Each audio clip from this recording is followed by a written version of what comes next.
So thank you so much for believing in UX3. I really hope that you're going to love the presentations tonight. In terms of how we invested in each mentee, so we had more than 360 minutes of one-to-one mentoring in these 4 months. We had around 260 minutes of group presentations.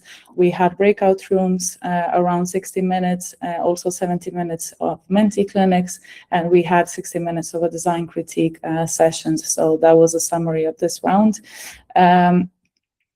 These are our mentors. Ricardo included you here because you also provided additional support even without being kind of directly involved into a project. And so we have, as the guy said, Grid Finance, we had Swissman, UX and Y, Dark Trace, Jeremy's company, and also Arista Networks, where Pooja is working. And just a quick update. We are hosting this event in Dublin on 14th of May with Morgan McKinley and a group of experienced UX and product leaders that will cover how the role of UX is evolving in this AI-driven world. So we will talk about like what happens when building becomes faster than thinking, which is what happens in a lot of companies now. There's this tremendous shift where developers are doing more work and designers are doing way more work, and also we need to know how to get UX work onto the product roadmap. Pooja and Rebecca will cover that, how to measure and prove its impact, and also what it looks like when it kind of starts, when design actually starts influencing business strategy, but not just delivery. So that will cover, Jane will cover that, and also she will describe how BHI has won a Spider Award thanks to big UX influence. So yeah, that's it. The details, I can send them to you guys if you're interested. Everything is on LinkedIn and also Eventbrite. Just make sure that you book your tickets because we have a limited amount of seats because it's in person event, and I hope to see you all there. I'm gonna stop sharing now. Sorry, I do have a lot of windows open here.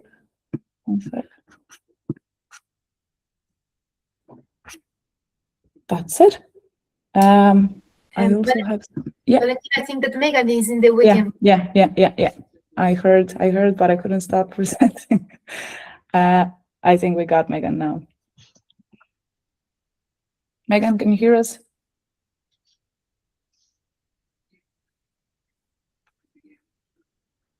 Okay, we'll get to Megan. Probably she's still preparing. So now we can start with presentations. Guys, do you have any questions or anything that you wanted to flag before we kick off? No? No. Okay. Nothing. Take that as a no. Yeah. Tushar, do you want to start first? Yeah, that works. Just give me a second. Amazing.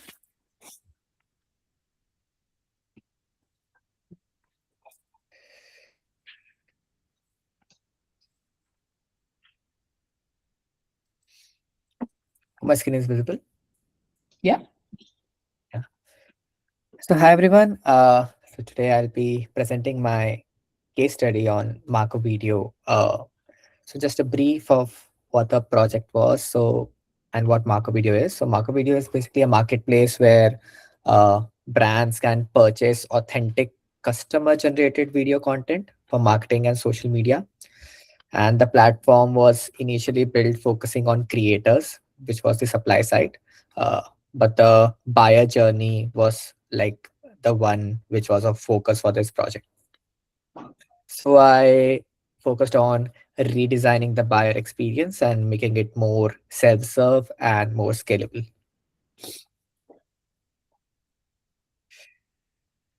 To understand the problem, I spoke to marketing professionals and interviewed them to better understand about their workflows and what challenges they face and how they currently source video content. What came out was very clearly is that video today is like both critical and it's important for companies to have them in their marketing campaigns, and teams need basically large volumes of video content, but producing it is expensive and it is time consuming as well. At the same time, they can't compromise on quality of those videos. And beyond that, things like pricing, licensing, and even finding the right content are often unclear or it is a bit insufficient. So overall, what the need is basically to have access to high quality and authentic video content quickly and at scale.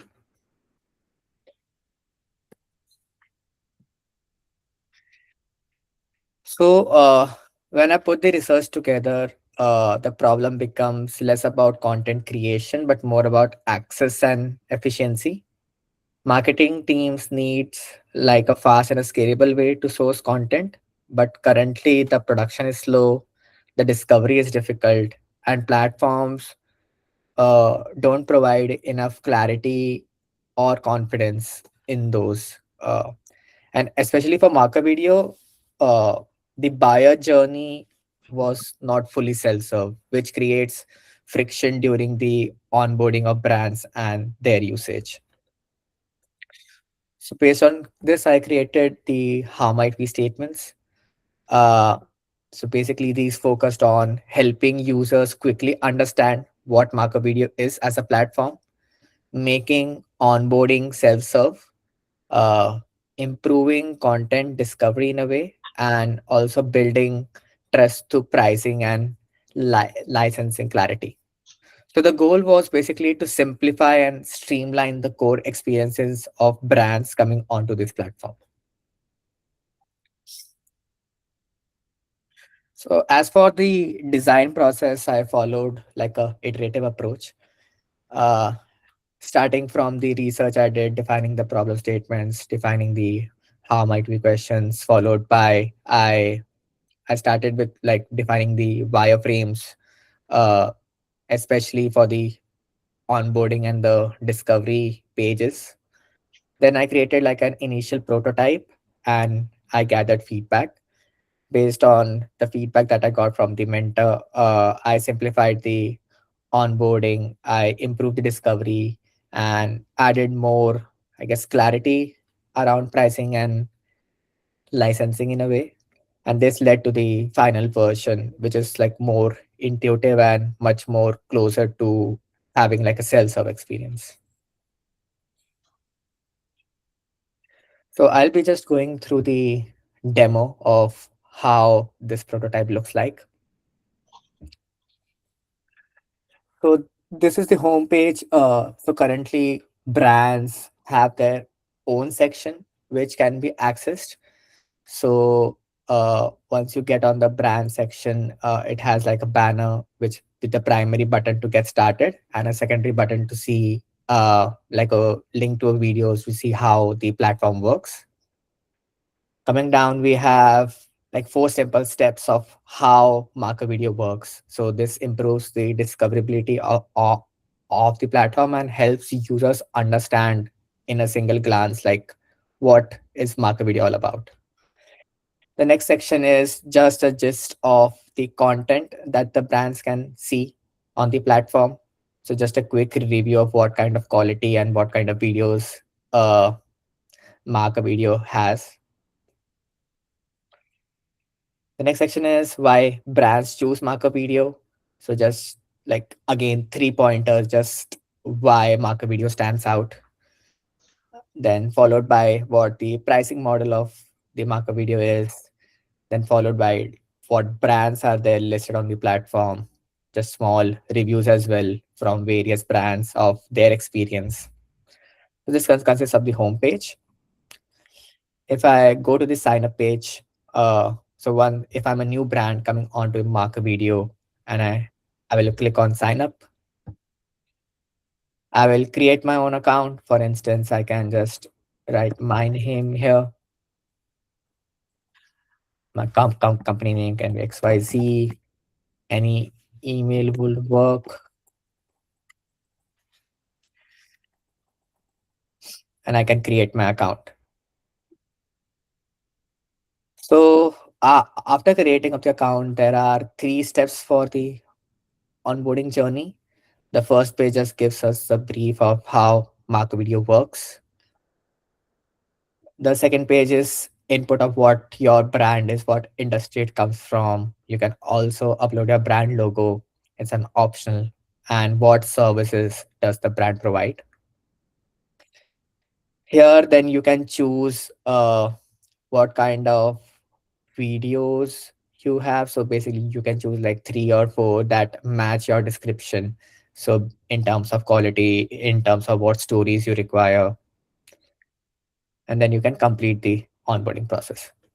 So once you have completed, you land on the dashboard. So this dashboard shows you what kind of videos you have, and basically what are the videos that are new in this week, what are the purchase videos that you have gotten, and so on. So I'll just show one more journey of what the browsing of videos does, and how a brand can purchase those videos. So on browse videos, we have like a filter as well, which accesses only the brand videos on the platform, particular to the brand that has been signed up. So this can be switched on. And for instance, I like this video, so I can just add it to cart.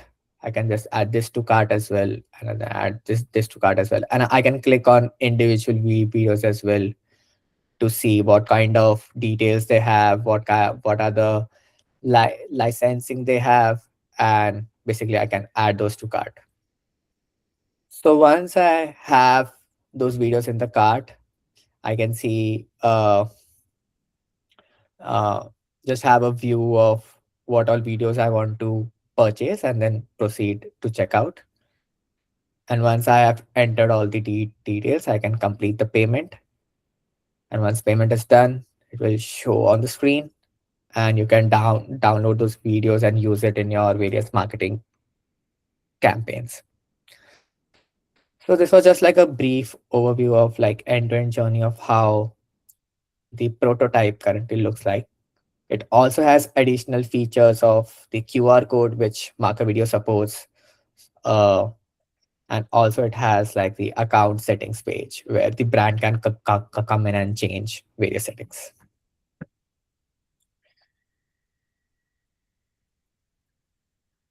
So one of the biggest learnings from this project was that clarity drives everything. If users don't immediately understand the problem, they drop off.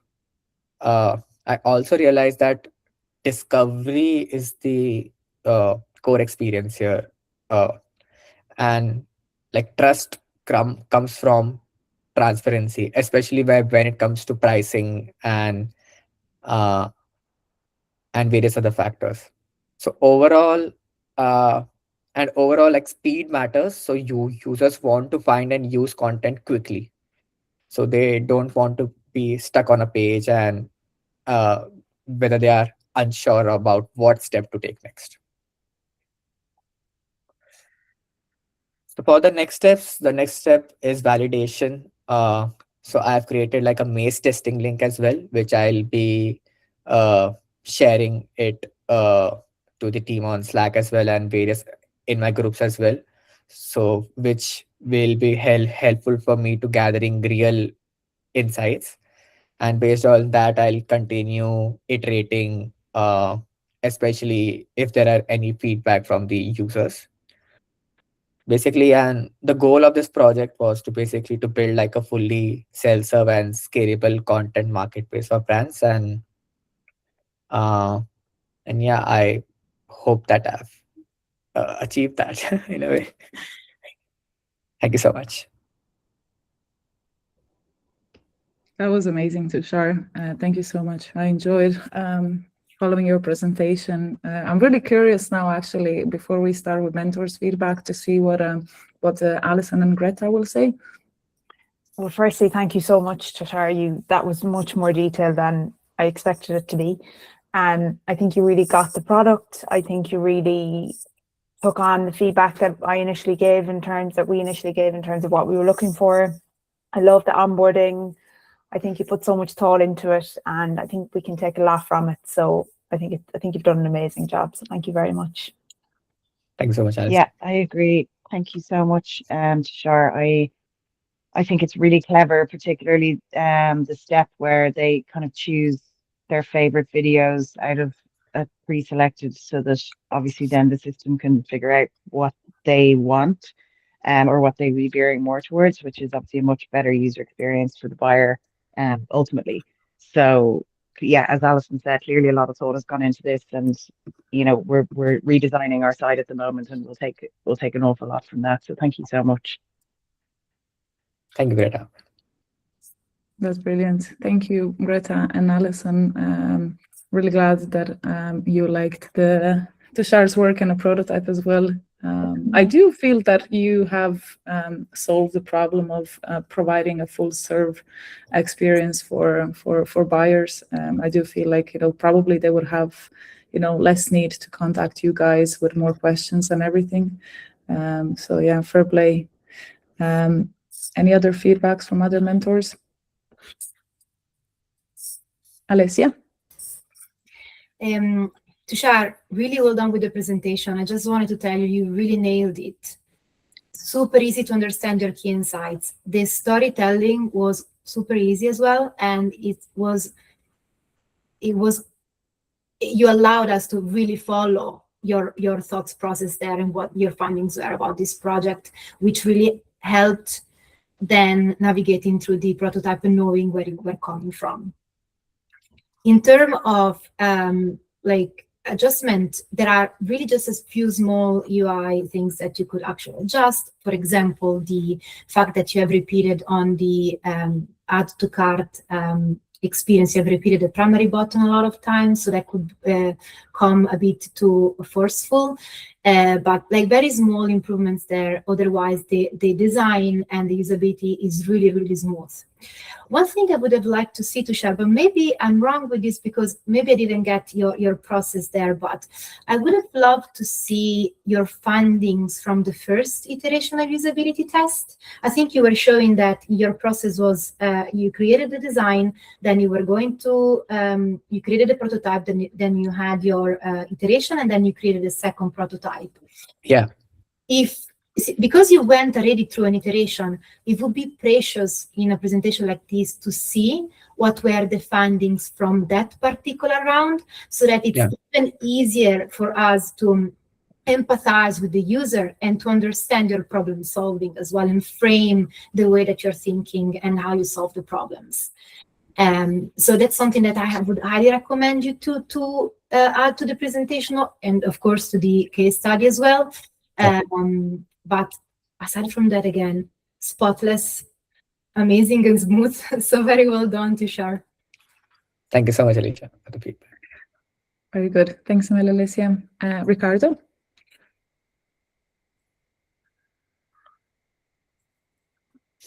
Sorry, Tushar, I think you've proven that you really do understand design. I mean, I've been noticing this as you've done this a few times, and I think you've really ticked the boxes here.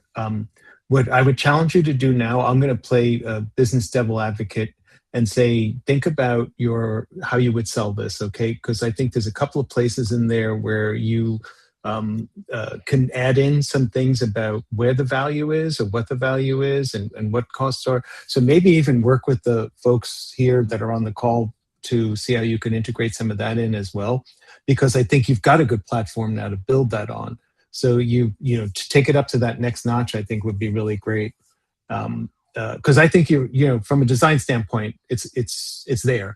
So really, it's just the next thing is how can you tempt people to now buy this great thing you've created? Well done. Thank you so much, Ricardo. Very good. Thanks, Ricardo. Pooja?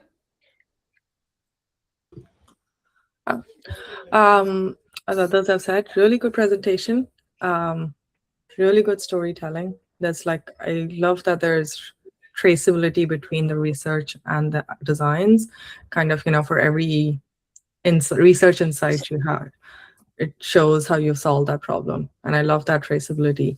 Like things like transparent pricing or self-serve or onboarding journey, it really shows kind of like love seeing that thought process and seeing the decisions you made. based on your research. Yeah, like I've already given you feedback on your prototypes. So I won't repeat all of that, but just want to say really good job.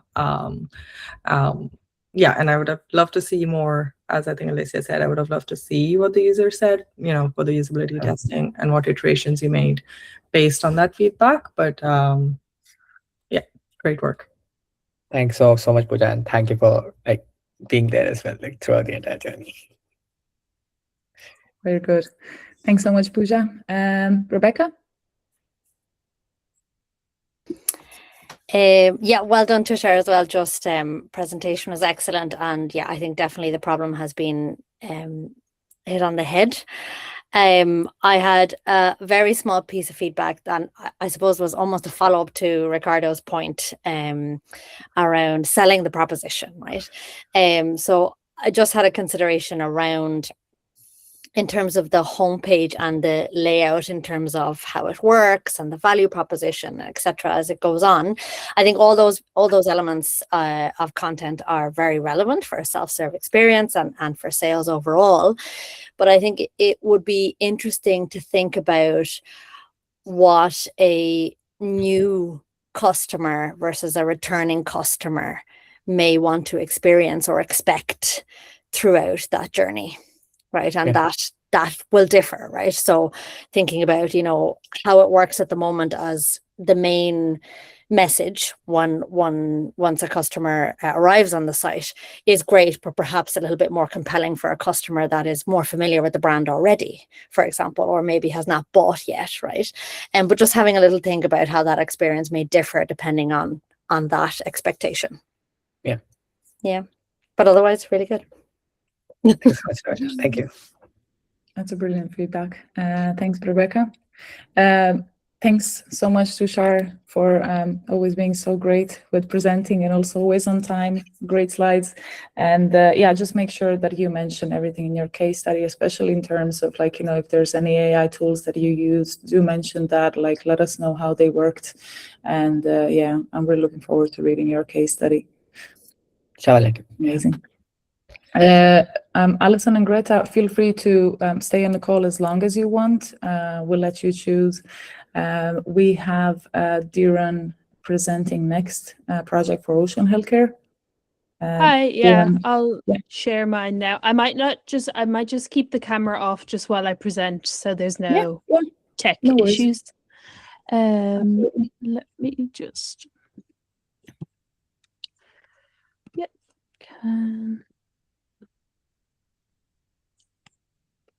Sorry. Yeah, so you can see this? Yeah. Yeah, I can see it. Sorry, Diran, I forgot to mention to Tushar, but the drill is still the same. I'm going to raise hand once for 5 minutes, and then I'll raise a hand twice when you have only 1 minute left, just so you know. Okay, perfect. Great. Yeah, I'll get going. So, so this is my final presentation for Ocean Healthcare. So a quick overview of what Ocean Healthcare is. It's a distributor, sales and marketing partner for healthcare and wellness brands in Ireland. And the main goal of the project was to redesign the homepage. Other key factors were showing what they do and encouraging users to reach out to explore opportunities. And then also, when someone were to land on the homepage, they should immediately understand what they do, who it's for, and what they should do next while they're on the main page. So the design process to date looked at research. So that was done through secondary and primary research, which included an interview with Ocean Healthcare, defining the criteria for success, specifically on the end of the stakeholder. So what was Ocean Healthcare's version of success, and also prioritizing their design requirements. Then paper prototyping, so wireframes, and this included listing out the primary and secondary features of the app and, the website. The final prototype, so done in Figma, and the prototypes would be designed for both desktop and mobile. And then stakeholder user feedback and testing. So this included feedback from Ocean Healthcare, general users, and then also pharmacy workers.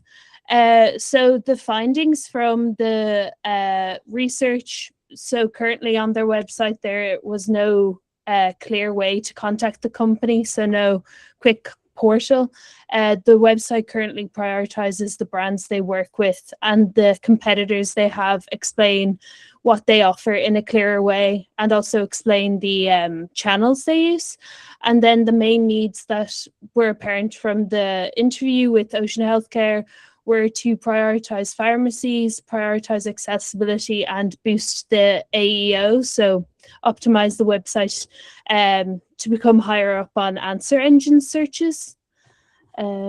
So the clear problem statement I had, or the problem statement, was that Ocean Healthcare needed to improve its current website so that pharmacies can order products from partner brands with ease, to remain ongoing, and create new partnerships.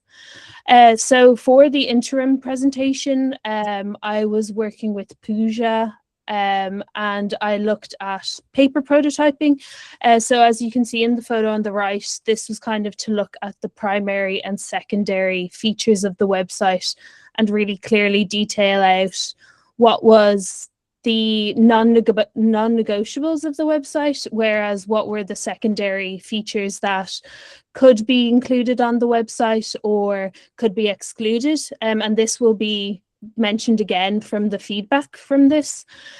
So then I continued on kind of looking at making the video that's currently on the page shrink down smaller, similar to YouTube, really prioritizing who the user is that's on the page, so they choose whether they are a brand or a pharmacy, so they can understand from those specific journeys what they're doing on the website. And then I looked at paper prototyping, where the parts could be moved around to kind of play around with the layout of the website and see what fits, what works, and what honestly probably doesn't need to be there. And then this was for the mobile website, so kind of looking at again how the video could be moved off the page, and then also how people could get in touch like you're on the mobile, so making it easier and accessible to call from the phone website straight away. So this was the original design that I got feedback on for the interim. So it looked at kind of showing what we offer, showing about us, meeting the team, the user declaring whether they were a pharmacy or a brand, and then also showing the brands. And then this was the mobile, as you can see on the right, which is kind of a condensed version, but feedback was kind of that people don't read at the minute, so kind of emphasize visuals. The hierarchy of the website was very unclear, so that weight and headings needed to be looked at again. And then also something that kind of was mentioned earlier about prioritizing secondary and primary features was kind of resisting the temptation to put everything on the homepage, which is something that Pooja kind of pointed out, that like there is a whole website and I am only doing the main page, but just because that's all I'm doing doesn't mean everything needs to be there. So then this is kind of just a quick overview of like the design changes that were made. So the left is the first one, and then the right is the one of the more final designs, which I'll come to. But usability testing was conducted on 10 people, but this was done by initially making them look at the original website and then moving them to the Figma prototype and kind of getting feedback from them, while also making sure I wasn't asking any leading questions. And then key members that were tested were 2 pharmacy workers, Ocean Healthcare staff, and 2 fellow designers. And then insights came from this was that the newer website was clearer to understand, that brands had to be shown before the contact form, and that the contact form was too large, which was kind of turning people away from filling it out. So kind of what changed, why. So like here we have the navigation, and it was because it was unclear for the user. People didn't know where they were or what they were doing on the web, like where they were in the website.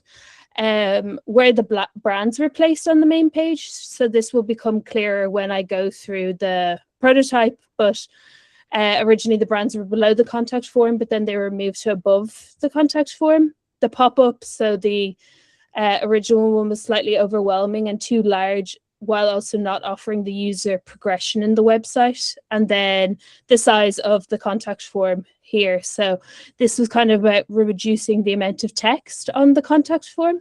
So this is the final prototype. I'll share this now. Yeah. So this is the website here. So as you can see, you can kind of see where you are on the website. You can also click contact us, where a pop-up comes up straight away. So you can contact them or get the phone number. As you scroll down, you see what they offer, the 3 streams, brands we work with. So ProSieve, Bio Oil, again, learning more about the product and the selection of products they offer, and then the ability to get in touch straight from that page.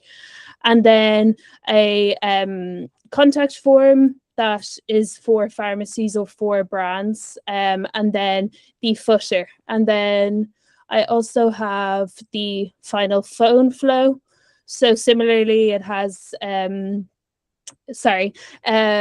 control panel, and then again you can do the contact form, which you can call from straight away or just fill out the form. Now, unfortunately, the sticky banner isn't working, but the idea would be that the header and that the call us would remain on the page as you scroll down, so you could call at any time. You can see the services we offer, so marketing, distribution, and sales. And then some of our brands, so kind of ProSieve again, the ability to get in touch straight away from there. And the contact form that kind of gives people an overview of what they offer each of their customers, I suppose, pharmacies or brands. And then I will return to the presentation. Sorry. So main learnings, I guess, were desktop website design, which I was unfamiliar with. Like most of my experience were with apps, how to work alongside a client within their constraints, and then also taking feedback and implementing it into the design. And then what I do differently, I would have spoken to fellow students about my project, especially sooner. I got a lot of feedback with Megan, but it was actually towards the end of the project, but it was very helpful. And I kind of wish I had spoken to the guys as well, because I feel like they would have had a lot of good ideas. And then get more expert feedback from Ocean Healthcare and their customers. Next steps, so adding the project to my UX design portfolio. And then the hope would be to work with Ocean Healthcare to implement the redesign of the website. And then if the work were to continue, looking at redesigning the entire Ocean Healthcare website, so the design all kind of falls in line. Yeah, thank you for listening. Wow, that was brilliant. I didn't have an idea that you're so advanced with the project and with everything, working together with Ocean Healthcare. Fair play. You almost got the job, it appears. Oh, amazing. That's the hope. That's a plan. That's the plan, yeah. That's the plan, yeah. Borna said that the CEO needs to look at it, so we shall see. He might hate it all. So we'll speak to them.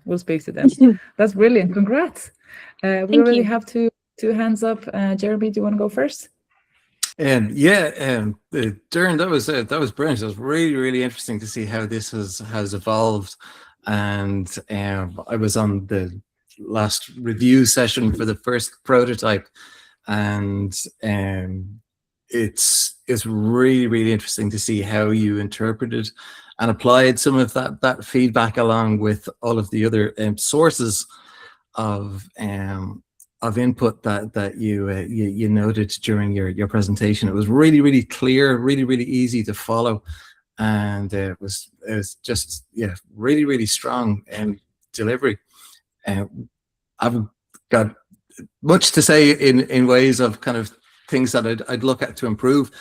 apart from maybe some of the mobile flows, some of the patterns feel like that, like they're more desktop orientated. Like, so for things like modals on mobile, probably if you can kind of avoid some of those or how you'd interact with them, like, and it just affects how things kind of, how content scrolls and things like that. Like, so like it just, yeah, kind of keep the patterns, but maybe use a different methods to go full screen rather than content over content.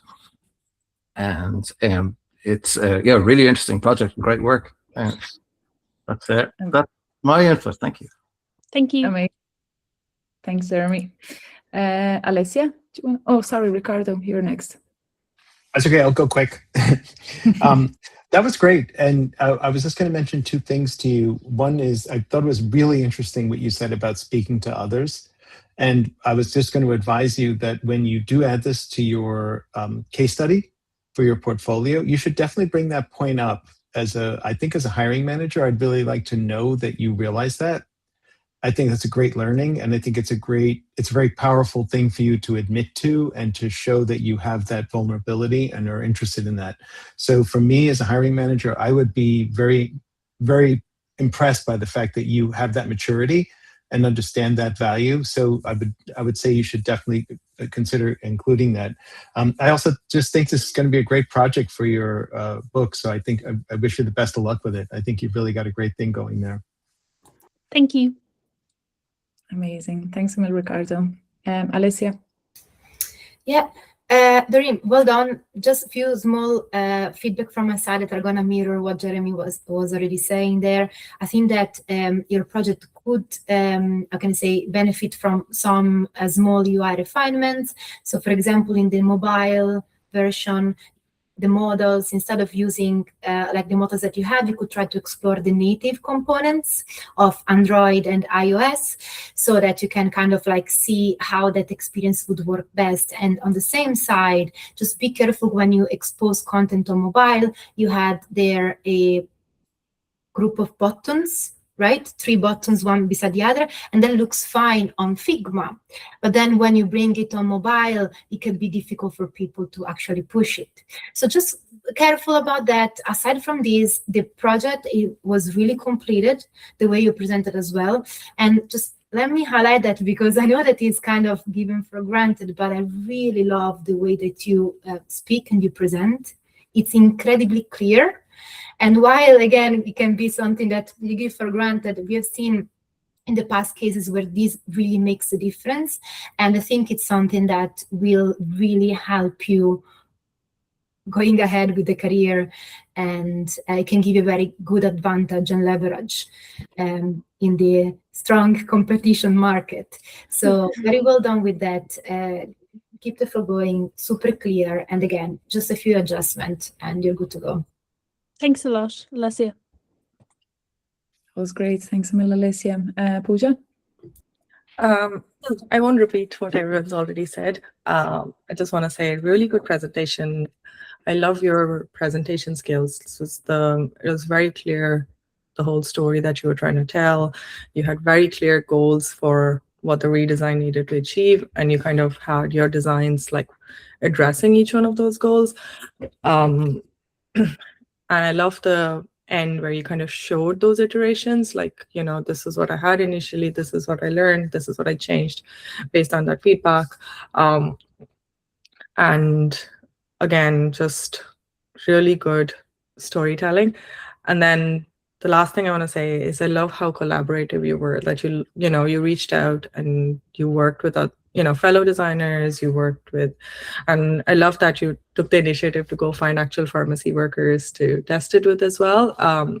It's a great skill to have as a designer, because I'm sure like all of my fellow designers will agree, design can often become a very solo activity. So, it does sometimes take getting out of your comfort zone to reach out to people and ask for feedback. So I love that you did that so early in your career. And as Ricardo mentioned, definitely something you should mention in your case study, because hiring managers love to see that you're already working as a team.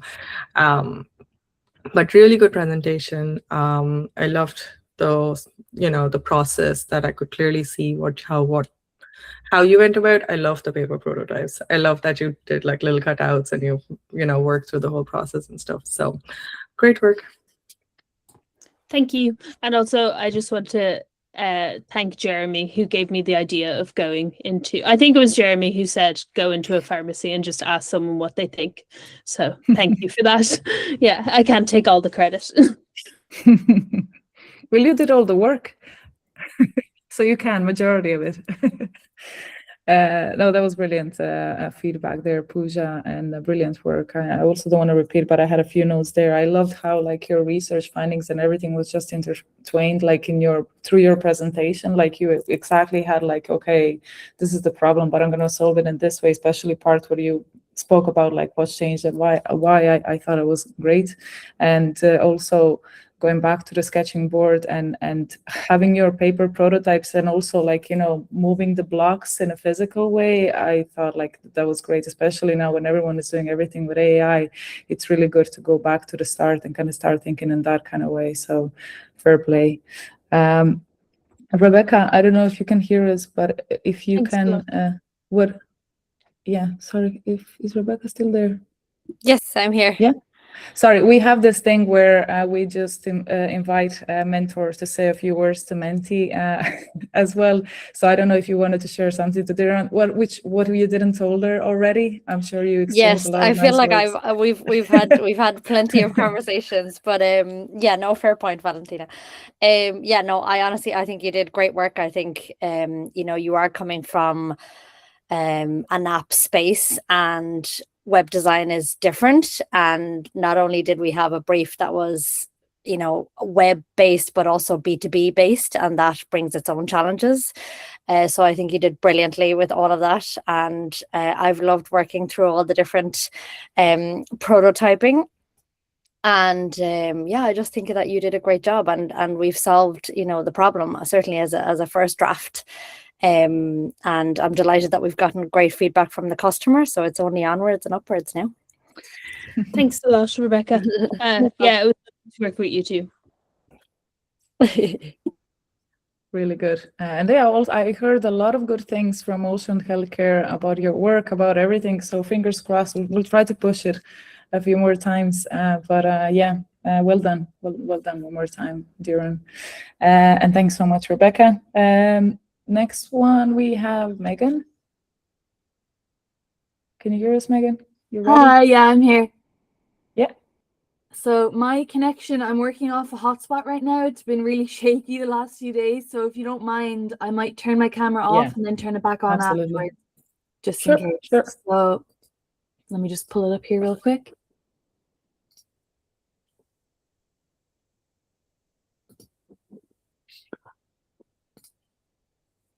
And thank you, Tushar, for the idea for Gamma, because I'd never heard of it. Okay, so 2 seconds. Yeah, so I'm going to bring you through my project really quick. So for those of you who don't know, it's a platform called Improvise, and it uses AI to bring life back into old photos or static photos for people with dementia and memory loss. Jeez. There, sorry about that. So the question that I wanted to answer throughout the entire process is, how can I reconnect people experiencing memory loss or dementia with their personal history?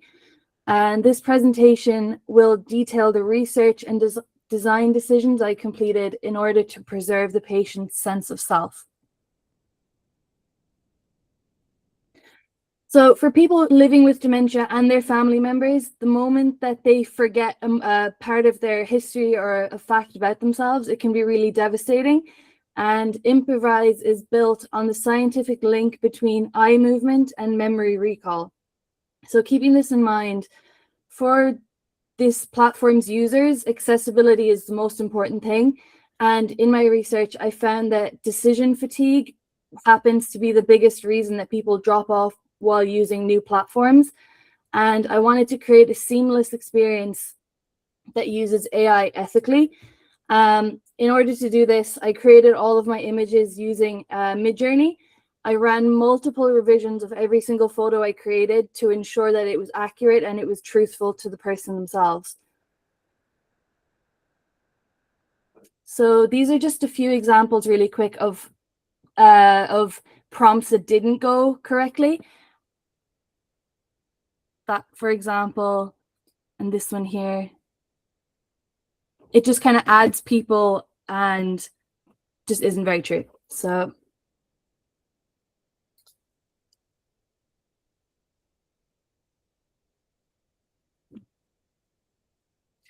Improvise caters to two main users, the carer and the patient themselves. So throughout my presentation, I'll refer to the carer as either a family member or a nurse. It could be both.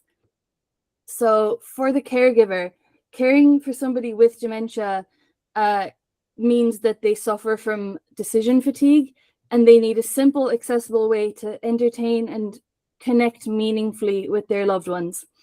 The elderly user needs an interface that feels effortless and not high-tech. They need enrichment that respects their age, so not coloring books and children's activities, and also allows them to be active participants without feeling tested.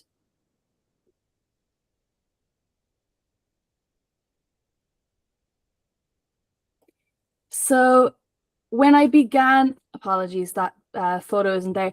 When I began my ideation, I started by exploring, like through my research and interviews that I had conducted, I started by exploring very outside of the box concepts, but I quickly realized that they actually felt more like added extras rather than solutions themselves.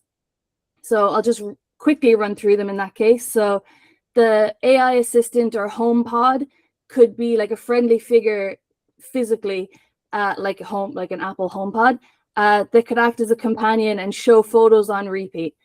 The digital photo frame is more of a familiar traditional way to display photos and can be connected to your desktop or laptop. And then the photo upload prompts, I wanted to include prompts similar to how you'd find on a dating app or a dating website to reduce decision-making time for carers uploading photos.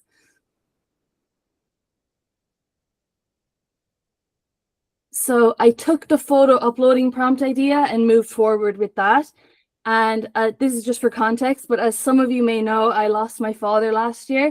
It wasn't a dementia, but it was something similar. So during his time in hospice care, I found personally that nurses and staff didn't have time or weren't able to connect with the person beyond just them being a patient. So this led me to creating a whiteboard in my father's hospice room, detailing his love for music, ancient history, all that kind of stuff to ensure that he was seen as a person and not just a patient. So I used this idea and took it forward. So during the new onboarding flow, the prompts will ask for specific traits to keep the AI faithful to the person themselves. So this will allow nurses to instantly bond over shared interests, and two, keep the AI on track.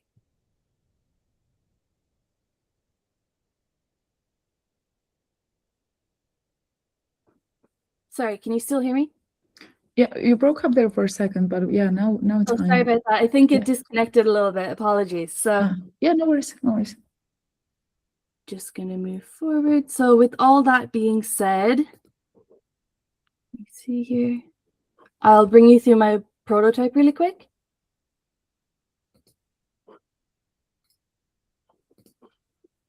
I just have to share a different screen.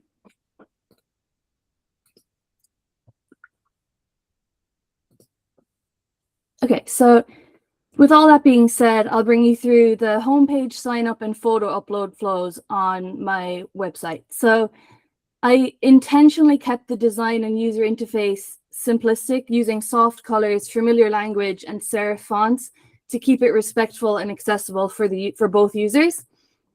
So on the homepage, I use promotional and informational language so that users know immediately what Improvise does and who's it for. So these are some examples of photos that were created. I'll just go quickly through those for you.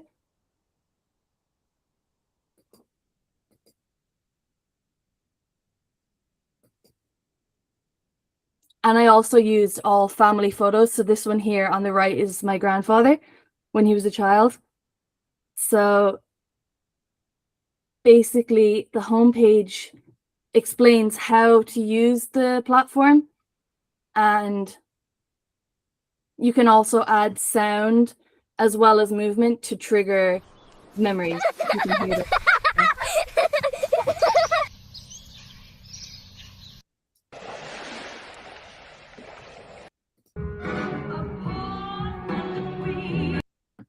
Okay. So moving on to the sign-up flow, I kept it intentionally straightforward. It's predictable and sequential. It allows autonomy for the carer or the patient themselves to create their profile. And you can add basic information, and you can also add personality prompts. So these are what I mentioned before. It just keeps the AI on track. And if they had a specific trait about themselves, for example, this is an idea I got from my mom. This is what my granddad always used to do: jingle coins in his pocket while he was waiting around, standing around.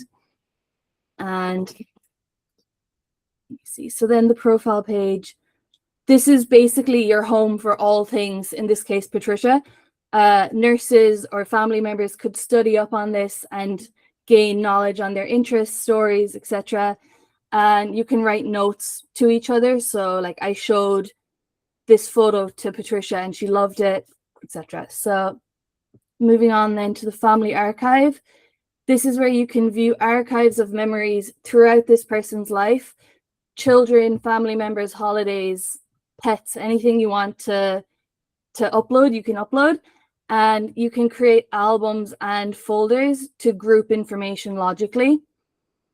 And again, these are all family photos. So this one here is my mom, this is my dad. And then moving on to the uploading a photo flow. So again, it's very logical, it's straightforward. I found through my research that prompting AI can be intimidating to some people. So I added an AI suggestion box, which helps it be accessible to the user. So this is how that would work. And you can also click into photos like this. And let me just see if I missed anything. I don't think I missed anything. So that is the prototype. I'm just going to change back to my other screen.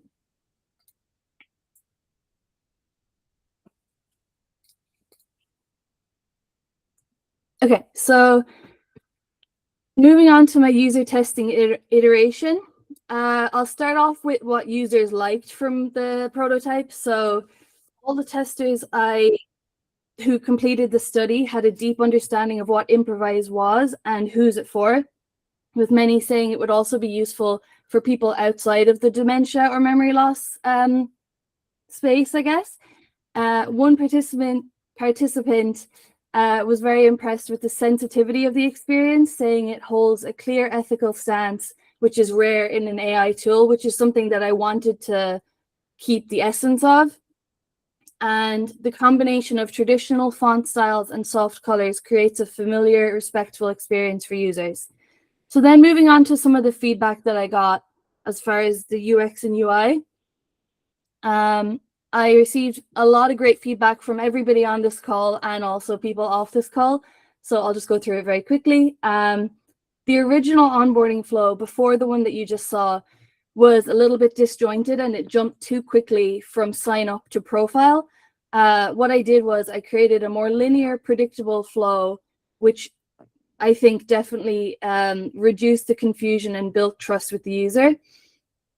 And then I refined the language. So originally I had quite technical language, like bridging gaps, for example, and it was making it feel quite clinical.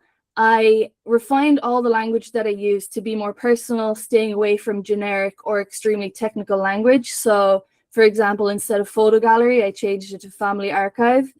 And another piece of information, or sorry, feedback was that some users may be new or unfamiliar with AI prompting. So during the photo upload flow, like I had mentioned when I showed you, I created an AI suggestion box where it tells you what, or it suggests to you what to prompt and what to mention.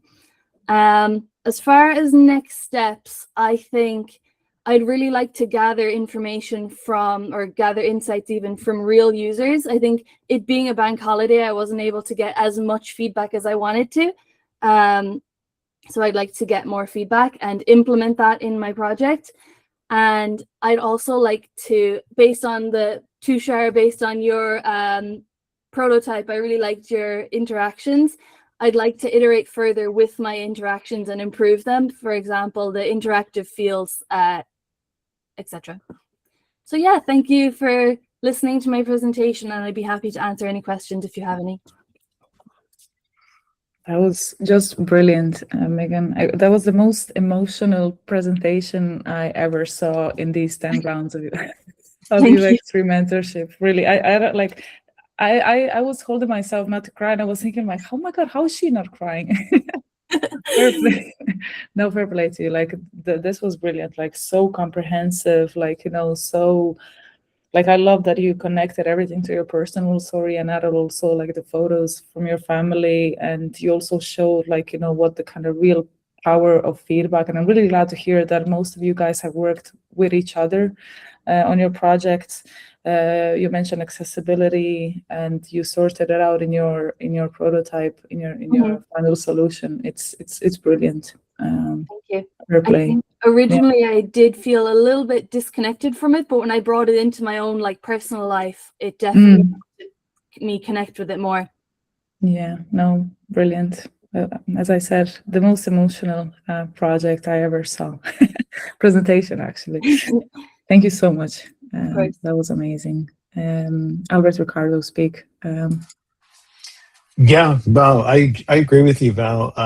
Megan, I've seen this evolve, and it's really just looks amazing at this point. You know, and I think that it's really interesting that same reaction I'm sure that you've been seeing as you show it to others, that you continue to get that gee whiz kind of take on the whole thing, because it really is like a gee whiz kind of opportunity. I'm spending the month of May in New Zealand hours, which means I start work now, because I'll work for the next 9 hours, because we're 12-hour time difference. And I'm trying to raise $500,000 New Zealand dollars for this. So we'll see where we go with it. But I'm very excited about where we're going with it so far. And I've gotten a lot of really great feedback on the concept as well. So this is going to be very, very supportive for that. I just want to say the thing that I thought you were really clever about was when you said decision fatigue. I thought that was brilliant. That hasn't come up in any of our discussions on the product, and I just think that's so clever. It speaks to being a really good user experience designer that you identified something from a non-business angle. That's a very human part. So I really appreciate that, and I'm very thankful and very much looking forward to showing this the rest of Seed Innovation, so we could really put this up and start to have it live and have some people start to sign up for it. Fantastic work. Yeah, thank you. I really appreciate your help. Really good. Good luck with the raising that money, Ricardo. Keep us posted. Fingers crossed as well. Jeremy, do you want to go next? Yes, thank you. That was brilliant, Megan, and as ever, the visual design is just kind of like absolutely on point, and again, really interesting to see how this has evolved from your initial prototyping and how you took all the feedback on board. And I can see so many things that had been kind of brought up at different times that you've kind of implemented, and it's really good. Like one of them being kind of like having a clear distinction between that kind of like the sign up path and kind of the difference between like a landing page and kind of actually the in-product experience, and the way that you manage the storytelling aspect of that as well. Like it was really clear as to the areas that you were concentrating on. what I really loved was where you had this slide where you're giving actual feedback from what people said with actual quotes, because that's kind of really kind of ties it back into a real world test scenario. And that was great. There was a few elements with that I think you could drill into a little bit more. So so the things like there was something about high intent, and people kind of saying I'd be really likely to use it. And with those kind of things, like, it's great to actually kind of, you know, start asking more difficult questions as to kind of, you know, what kind of, you know, like you know, they're obviously really interested in it, you know, and it's kind of like to find out what would be the things that would put you off. You know, what would, you know, if you clicked on something to sign up, and, you know, what would kind of change your mind, and, you know, whether it's around pricing or other things, or what kind of tiers, you know, just kind of tease out a little bit, you know, kind of stuff like about kind of, you know, what would kind of, you know, unblock some of those things. And the ethical thing, like, is really interesting as well. And when I saw that, I was kind of thinking, I wonder, would people start to think, you know, like, is the next kind of step from that, or if you kind of counter that and turn it around the other way, is like, would people be concerned about kind of uploading their photographs to an AI model, and kind of whether, you know, like, it is being used to train other things, are, you know, their photos are going to be used in another context. And this could have been something that you talked about earlier on in the process, but when I saw that as a kind of a feedback thing, like, I thought, like, oh, that's kind of like you know, an interesting jump off point from that. But it's great. The prototyping is absolutely excellent as well. And it looks really sharp, and absolutely fantastic job. Thank you. Yeah, that was something I wanted to like emphasize, or not emphasize, but when I got that feedback, it was something that I hadn't like fully considered either. But a lot of people are very skeptical of AI, like the stuff it does and the images it can create. So that's actually why I didn't create everything moving, like all of these images. I could have, but I thought it would stand out more just having a few select ones instead of all of them. And you were right. It is better. Yeah. Well done. Thanks so much for your feedback, Jeremy. Pooja? Yeah, as Jeremy said, just going to repeat that, you know, your work has always been visually beautiful. Like, it's just delightful to look at. And you've carried that through your presentation, your prototype as well. So really great work. And I love the effort you've put into creating these prototypes, like being able to see those photographs and movement, and use some of your own photographs, which is a really nice personal touch. And I think that personal touch also adds like a warmth to it all. Like, you know, you've created like that emotional, warm narrative, and it really carries through the presentation. And you can see how you've taken those into consideration as you've designed as well. And other thing I want to say is also about, like, you know, you designed for 2 different users, and you had like, you clearly identified like that identity gap versus like the decision fatigue, and you had clear problem statements for both of those users, and you kind of designed for both of them. Like, you know, you really nailed that part.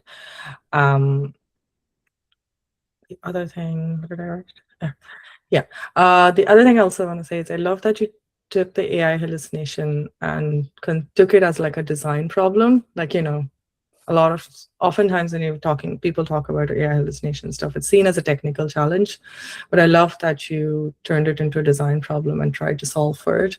Really shows like real maturity, design maturity in terms of like really understanding and solving. And also shows the, like, you know, you really like connected with your user. It shows that personal touch, and that you're trying to solve for these problems, which maybe like, you know, leave that for an engineer to solve. Kind of thing. So great work. The only feedback I'll give is that I would have loved to see like the before and after visuals, to see what you've like really learned from the work that you did. So like, you know, you kind of documented it at the end in terms of like what you changed and stuff. I would have, just for the storytelling, it would have been great to kind of see that, to kind of follow along on your journey. But other than that, really great work. Obviously, like, you know, like Ricardo said, like we've seen your process through the whole thing, and it's beautiful to see the end result. Thank you. That was brilliant. Thanks so much, Pooja. Alicia? Can you hear us? You're on mute, Alicia. Yeah, right. Yeah, I was talking muted, but yeah, no, I was saying, Megan, no feedback from my side. I just wanted to kind of tell you how great it was to, how can I say, how good it was to work with you, to stay by your side with this project. You had a great investment on this project as well, which was really nice to see. Doesn't always happen. And this touch of like worth and personal, you know, touch, it comes out also from this big investment that you put towards the project. You also were super positive. You also had a very positive attitude against feedback. You always integrated that with full understanding. So that was really great to be there to help you, because you were super open and easygoing on the matter. So keep that while you go and on the wild and grow your career. It's gonna be very appreciated. And yeah, again, super happy that I could be your mentor. Likewise. Thank you very much. That was brilliant. Thanks so much, Alicia. One more time, thank you so much, Megan. It was a real pleasure watching your presentation there. Amazing work, really. And lastly, we have a Kartik. Kartik, are you ready? Hi guys, yeah. Yeah. I'm all set. Let me share my screen. Amazing. Okay. So, Okay. sorry, I didn't repeat again, but I'm gonna ring once for 5 minutes and then twice when there's 1 minute left. Perfect. Yeah. You ready to go? Yeah, you guys can see my screen? Yeah. Oh, perfect. Okay. Hello guys. So let me go to the second slide. Okay. So let me tell you what is this all about before I go into giving the history and the things to present in this session. So this is, as most of you know, VHI is one of the largest medical providers, and this particular project is about this particular screen, as you can see on the screen. So if you actually go to the claims part, when you click on that, you basically get this page. And there is, after all my interviews, there is actually a decent chance a lot of people might not even have come across this page. So this is basically an info page which will tell you whether you're covered and how to claim and some additional information. So the work is actually to rethink this page so it can help the users a bit more. So a small recap. So stories so far. So what all we have done so far is actually go through a research process of user interviews, which is walkthroughs and think aloud sessions and few surveys and create some personas. So if I want to concise every bit of it into two simple statements from Jane and Joan would be, I don't want to keep asking my daughter's help to find the right form and documentation. So if I can ask a lot of interviewers now, most of the responses would be around, finding the right detail, finding the right form and documentation. So this is one of the main pain points of the users currently. And also, once you go into the claims process, people had a lot of issues finding the right category, finding the right treatment and things like that. So they always used to go with the easier option or, a foolproof option of selecting treatment not listed because they didn't want to get it wrong, which would actually increase the load on the people who are processing the claims. So all the research actually basically boiled down to these three things. So finds were mostly related to the claim section itself, because as I said, this section is basically like an info page, and a lot of people have won't even enter the page or come across the page because the flow is broken. And also most information sits when a login wall. So if you actually visit the current info page, every detail has a link. Go and log into my VHI portal, so you'll get more information about the thing they're searching for.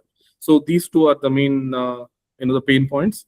and content is dense and scattered. So the page itself is highly informative, but the information is very dense and it's scattered all across, and it is too verbose in a way. And there is no clear single place to see, how do I claim for a treatment? Because when a user comes onto the page, if he, manages to find this, then he'll be looking for a very specific information. And to get that, it is not that ideal currently. So I, concised it into 3 simple how might be problem statements. So simplify the login wall burial. So the whole point of this is to give as much information as possible without the user having to log in, because the login requires like a OTP and he has to put his credentials, making the process a bit more complex. And transform all the words and the instructions into a progressive disclosure and an intuitive directory, which he can search and get information in a very easier way. And present the additional information page. So basically the current additional information page is actually a FAQ section. And, I wanted to make it more user-friendly and informative. Okay, so this is highly worded, but I'll just go through it very quickly. So this is actually the problem statement in its entirety. So users navigating the VHA claim journey can struggle to understand the different claim types and categories. The information is actually, all the information is present, but it is spread across, as I said, different parts and different categories and different drop-downs. So it is confusing. Users feel overwhelmed and are more likely to require support. So what they should do is, if they couldn't find what they want in a very quick time, they directly used to call the support and ask for that particular information, which they might have actually, come across if they had found, added a little more effort. So using the vhi.ie website as a primary focus area, the resources for the claim information can be reimagined to provide a more intuitive and a cohesive experience. So this part is very crucial. My work is mostly based on the vhi.ie web page and not actual claim process itself. So ideation, basically what we did was, I did the audit of the current website, then did some brainstorming to get a few ideas, then did some affinity mapping and some clustering, and came up with 2 concepts. So let me quickly take you through initial prototype which I had. So this basically was like a low fidelity prototype. So as you can see, it is black and white. So I didn't put a lot of effort into the coloring and the hierarchy. And as you can see, okay, let me go through it very quickly. Okay, so after this, I had some user testing and also some mentor suggestions and feedback. And most of the things I heard was the fonts are too big, because my mistake was to give them a low fidelity prototype and they thought this was the finished one. So they thought, this is not as polished. So they were having a hard time using it by itself. And they said the search bar, actually, I had not prototyped at that point. So they said, if this is the center, it should be working and giving me most of the information. And there is a part of receipt checker. They said it could be more useful to me. And they said the colors are not there. Too many clicks in one of the flows, which I'll be showing in the future. And it looks too different than the current VHI page. So the design system was a bit off. So if I can show you one thing. So this was one of the the widgets I did. So you have to click through this is just a flow. So you have to click through everything to get to the solution page. But this was too difficult for the users and so many clicks involved to get a particular information. And so I changed it to this kind of a tile setting, which is also very closely matching the current VHI page itself.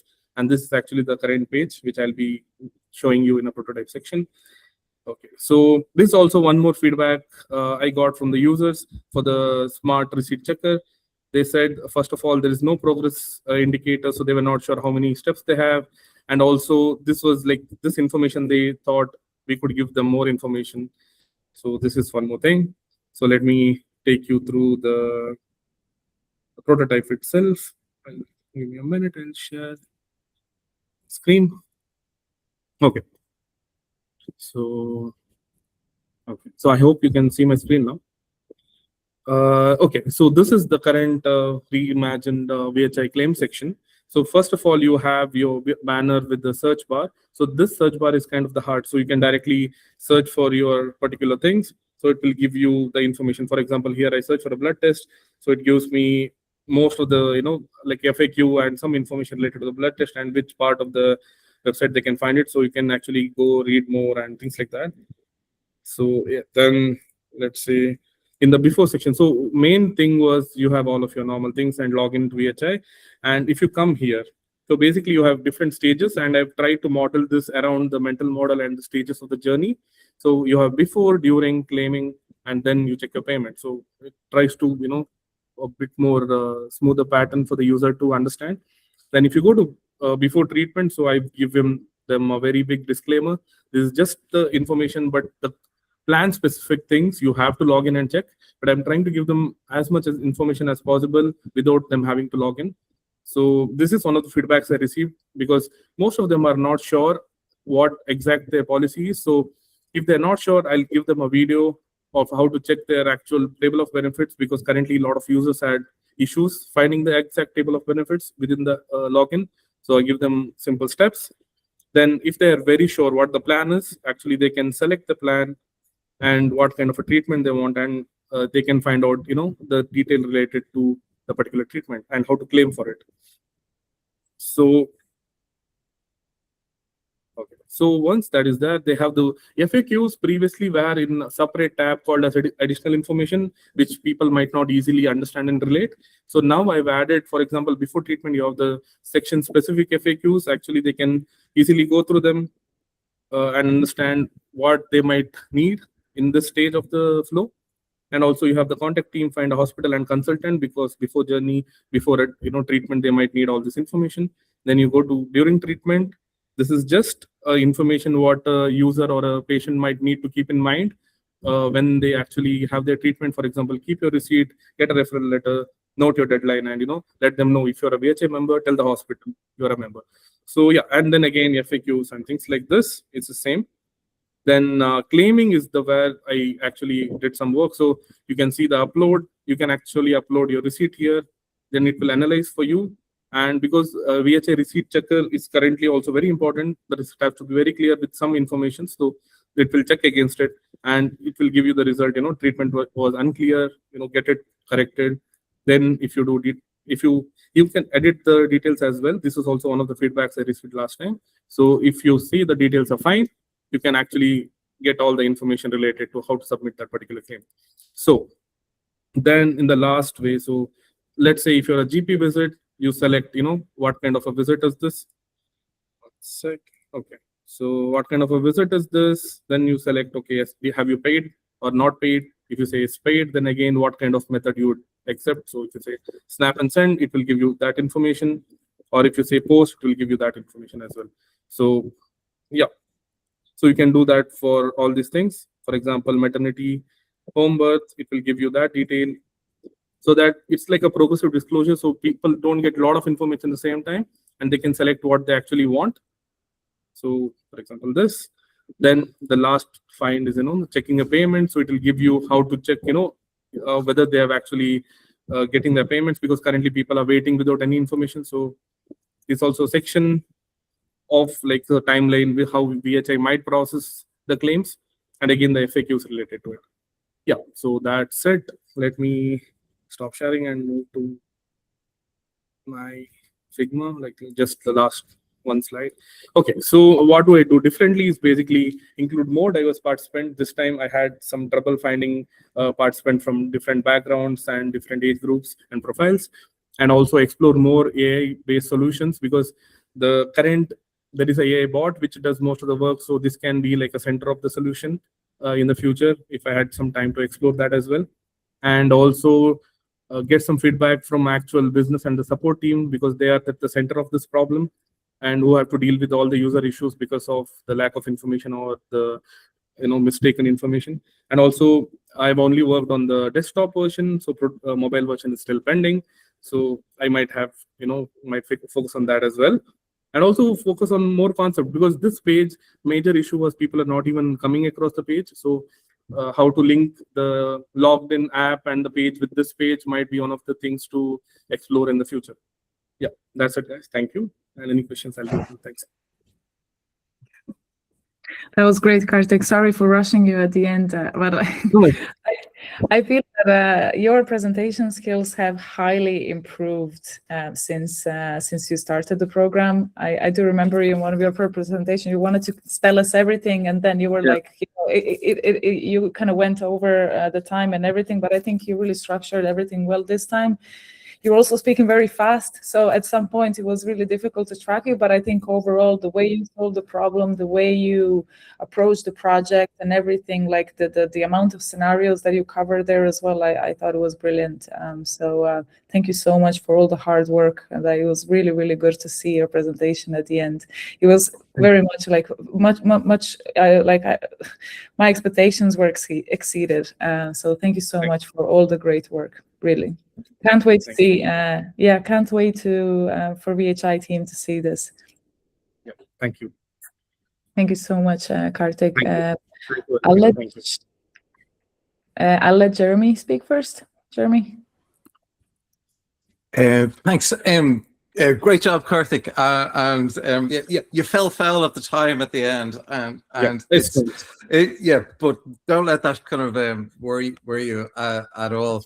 I've been working with Kartik on this, and it's been a brilliant experience. And I love kind of working with somebody else, coming into UX from a different design field, because you just know that there's going to be parts of it where they'll just kind of bring this massive amount of transferable knowledge from what they've already dedicated years to studying and applying.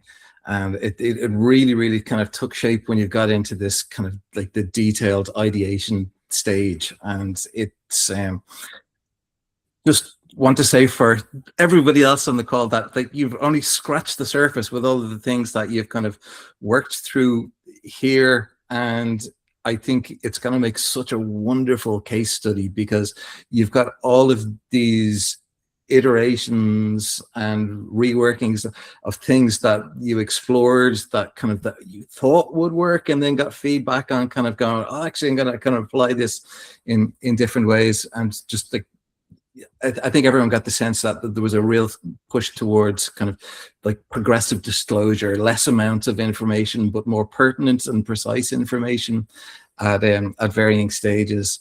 And the whole concept about the receipt uploading thing, it's just that all kind of happens before you log in, and it's essentially just like a kind of a pre-proofing of, you have something you can quickly scan, and you get feedback as to kind of, this is all good, just kind of fire ahead, and it kind of frees you up. Or it's kind of gives it like this thing where you can kind of flag if kind of this, this might be something where you need to get more information. And it was a brilliant kind of line to explore on that, because like it stayed within that kind of the web portal of it, but kind of really pushed into kind of how can you look at other technological aspects to incorporate in that. And that's it. Enough talking from me. So pass on to somebody else. No, we're the wrong duo of people to if you want people to talk less, as myself and Karthik. We are the wrong kind of people. But I had a great time with Jeremy. Like his review sessions were like really great. What you see currently is through a lot of calls and a lot of revisions. I really had a great time learning a lot of stuff from him. I genuinely, I'm grateful to have you as a mentor. I'm serious. Thanks a lot, Jeremy. Thank you. It's really clear to see that, even without you guys telling us anything, that you really worked well together. And Karthik, you did mention a couple of times when we spoke that it's brilliant to working with Jeremy. So I'm really glad that you had such a positive experience. And it was reflected in the project in the end. So fair play to both of you. Thanks. Thank you so much. Thanks, Jeremy. Alessia? Yeah. Karthik, Hi, great Alessia. work. Hello. Great work, very great work. Thank you. You had such a complex type of project. There was a huge information architecture challenge that you had to solve here. And as Jeremy was saying, you really gave your all to it, applying all the best standards of progressive disclosure, information that really makes sense in the particular moment, so contextual. You followed greatly like Gestalt principles and like all UX practices as well. So it is overall a very complex project. which comes out, of course, as a complex one. So while you definitely focused on like the functionality itself, I think that if you have time, you could also try to refine a little bit the UI. There was a bit of inconsistency there in, like, for example, the accordion icon sizing, and like on trying to like to give a very good hierarchy of information itself with spacing and like the sizes of the fonts, but it's like small things compared to like all the work that you've done there. Okay, so then the other feedback could be, as Valentina was saying there, great development throughout the presentation. I think you can push it even more and try to be even more like succinct with what you present there, and try to really focus on the key findings, and really try to, when you put together the presentation, ask yourself, okay, what is the actual 3 most important findings out of all of it? Because especially when you're so passionate about a project, when you're so invested, everything feels important, and that's absolutely normal.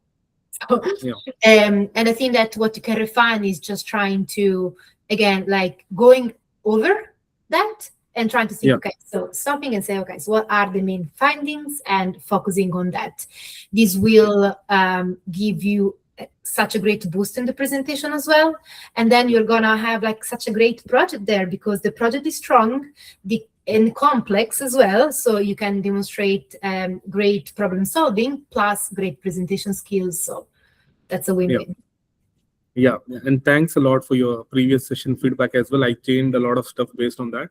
And about the design system, I try to keep the remaining section as same as VHIs, but as you said, the top accordion stuff, I have to refine it as per the VHS standards, so make it more clean and in accordance with their style. Yeah.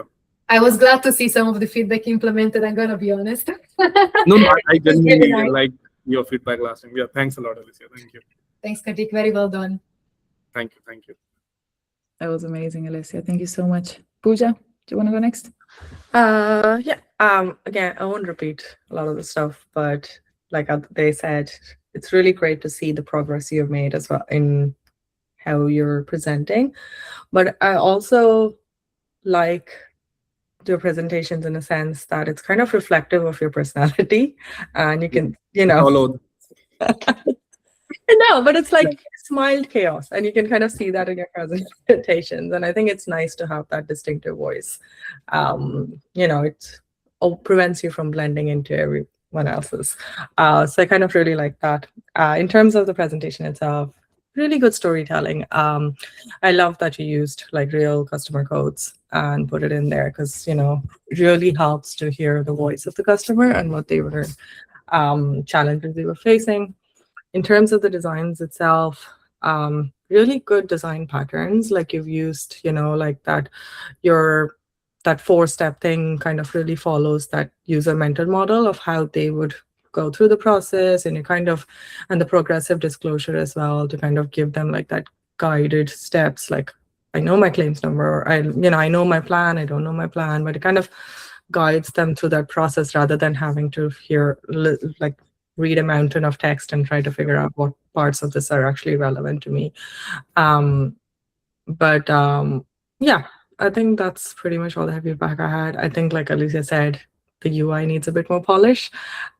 There's like small things, but I think you have a strong foundation there. So like this is kind of just like, I'm pretty sure all designers would tell you never stop iterating on your designs. Even at your final version will have a final, and then a final. So, there's always room to improve, but like I think you've done a great job. And it's been great seeing like how you progress from like when you started this versus where you are today. So really good growth as I can see in you as well. So great work. Thanks.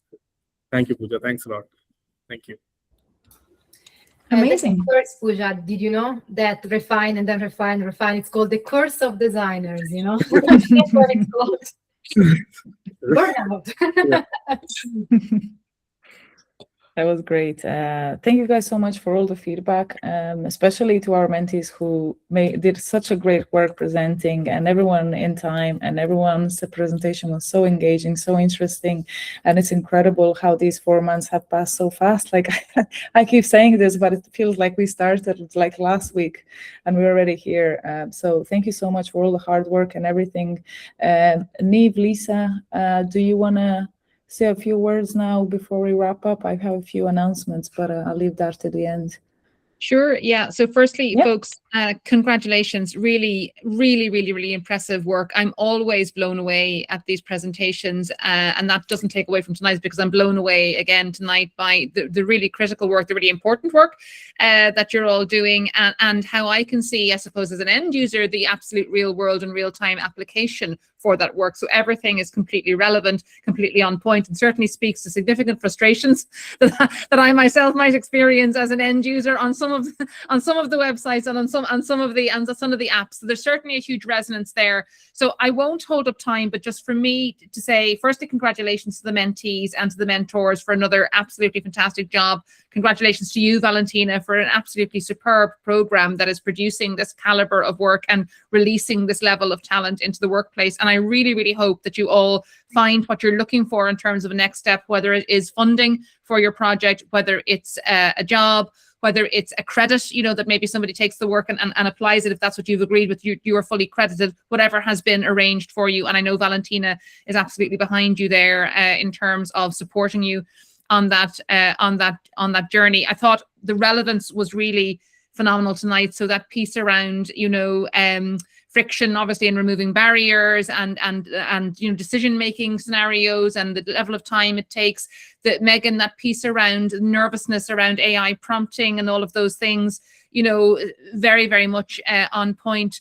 If I was to give a feed forward, and I want to be clear, this is info ahead of the next time you present to somebody. It's not a comment on tonight's presentations, which are all exceptionally well done, is definitely that piece around thinking about your audience and whether it's a sales audience or whether it's a technical audience. And that will help you decide then what stays in, what to augment. So we talked a little bit earlier around maybe augmenting some of the value pieces, the cost pieces, or you may want to augment some of the technical pieces depending on to whom you are speaking. So that's just feed forward for as you take this forward into the next round, because each presentation will be slightly different. So you now have effectively your master template, a bit like a master CV, and then you'll tailor from that based on the audience, in the same way that you would tailor your CV based on the organization to whom you are applying. So you've got the fantastic groundwork done now, the feedback to feed into it, and then you can tailor it going forward. But seriously, congratulations, really exciting. We have the final presentations from our professional certificate in service design taking place this Friday, and it has struck me before, and Valentina, I know we've mentioned it to you, that the connection between that cohort and this cohort, in terms of the work that's being done, and there really is an awful lot of crossover, in terms of, well, there is huge crossover, as I'm sure you know, between UX and service design, but as we're sitting in those presentations, these and the service design ones, I see more and more connections. So I can't promise anything, but Valentina, there really is something just forming in my mind around how maybe in the future we look to get some of these cohorts together and just help people make introductions and bounce off each other, share what can be shared, what's appropriate to be shared, and obviously things that obviously have any kind of proprietary scenario there obviously can't be. But I'll chat with you about that maybe further on, Valentina, because it really just strike me that there is a kind of a groundswell here of some really great work happening, and people may be able to kind of spark off each other and connect in with each other in the work that they're doing. But thank you very much. I thoroughly enjoyed that evening as always, and really inspiring work. Lisa, anything you wanted to say? No, well done to everyone, and I really enjoyed kind of diving into all these different worlds. And yes, I do agree. I found myself kind of struggling with some of the challenges or some of the frustrations that you have presented this evening. So congratulations to everyone, really well done. And it's always very interesting also to see all the learnings, like I love to see all the different stages, different prototypes, and also kind of seeing what you have learned along this journey and what you would do differently. So yeah, congratulations everyone, and well done. And again, it's always a pleasure to listen to the mentors and their comments. So. Thank you so much, Lisa and Niamh. I really appreciate you guys staying on the call and listening to everyone. And I think for everyone in the call, your feedback as well means a lot. So thank you so much for like putting your observation there. And I think, Niamh, what you said about the master template and then just adjusting your presentation to the right audience, that's something that like I hope no one will forget. Like it's super important. The same for your portfolio. Ricardo will know as well. He's running the course now, but like it's super important to think about the audience. And every time when you're speaking about something, presenting something, showing on your website, think about that. Just a few housekeeping here. So we'll have our graduation either 19th or 21st of May, depending on the venue. I do prompt you guys, like if you're not available any of these dates on 19th or 21st of the May, do let me know, because I'm going to consider that as well, and we'll try to find something. I'll send the voting survey later this evening. I'll send it to you, Niamh and Lisa, if you want to try out and vote yourself. I think it would be great to get your vote as well. You're coming from a different side as well, but I think it would be very beneficial to see your feedback on guys' projects. And lastly, as I mentioned, UX3 event on the 14th of May. If you can make it, it's on LinkedIn. It's on Eventbrite. I'll share the link with everyone after this call as well. Thank you so much for attending. Brilliant work, everyone. Brilliant feedback. Thanks so much, Lisa and Niamh, and to all mentors and mentees tonight. Enjoy your night, and I'll speak to you soon, and I see you in a few weeks' time. Thank you. Thank you so much. Thanks so much, everyone. Congratulations again. Take care. Bye-bye. Take care. Bye-bye. Bye-bye.